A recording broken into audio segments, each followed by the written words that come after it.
Hello everybody, Jonathan Rayo here with Simplified Guitar, and in this lesson I want to teach you how to play the Christmas song, I'll Be Home for Christmas. So as always, I'm going to play it for you now, and then after I play it, I'll break it down for you and kind of explain the details. So let's go ahead and get started with the song.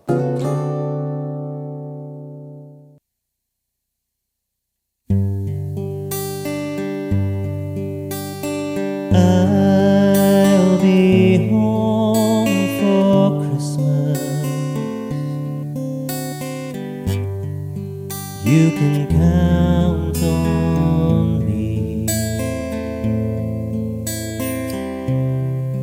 Please have snow and mistletoe and presents under the tree.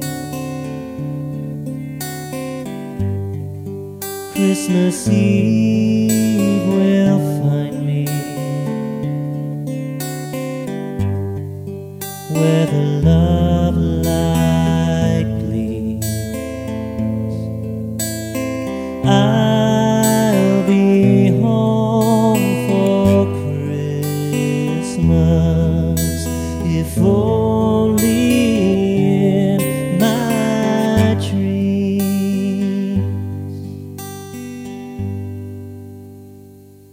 Okay, so this song has quite a number of chords, and a lot of them are seventh chords. So we have just the normal G chord, and then we have A7, which is like this. Then we have a D7, we have an E7,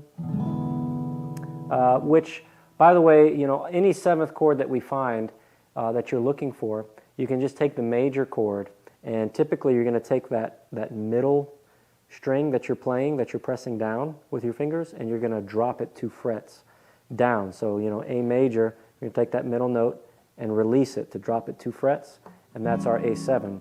D, we're going to take that middle note we were playing here, and we're going to drop it 2 frets to make D7. And then E, we're going to take that middle string that we're playing, the middle note here, and we're going to drop it 2 frets just by releasing, and that's our E7.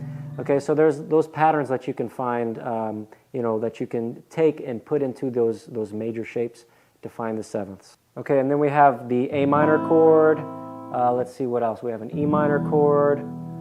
There is a C chord, a B7 chord. So there's quite a number of chords for this song. The strum pattern for this song is the inverse picking pattern, which is a 6-beat finger picking pattern. So we're going to be using our fingers to pick this one.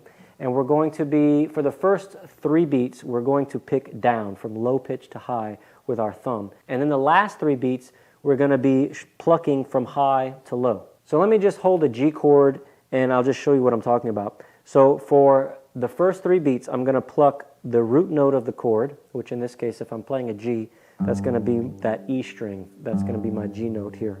Okay. So I'm going to do that for beat 1.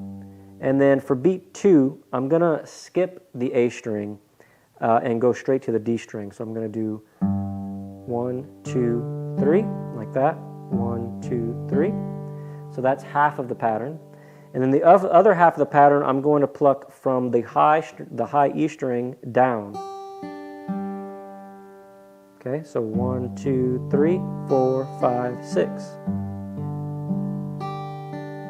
Now I can use just my index finger, or I can use my middle and index finger. It really doesn't matter. Now the reason I'm skipping the A string is because if I'm playing the E and A string together on a picking pattern, that A string, because it's a low pitch note, it gets kind of muddy with that E string. Okay, so if I play that E and A string together, they kind of muddy each other up. So to make that root note very clear and clean, I'm going to skip the A string and go to the D string.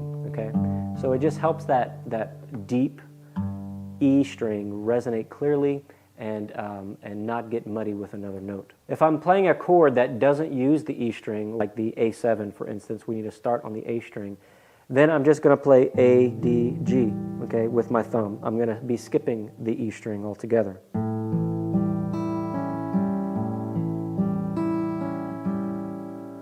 And in fact, for this whole song, the only chords that use the low E string is going to be your G chords and your E chords. So E, E minor, E7, those you need to use the E string, and also the G, because this is my G note here. So a regular G chord or a G7 or anything like that, we need to play that low E string. But everything else, all the other chords in this song, we're not going to use that low E string. So for all the A chords, if we're doing A7 or A minor, we need to start on the A string. Let's see, if we're doing a C chord, we need to start there on the A string. Anytime we play a D chord, like whether it's D major or D7 or D minor, anytime we play a D chord, we need to start on the D string. So we're going to be scratching the E and the A string for those D chords.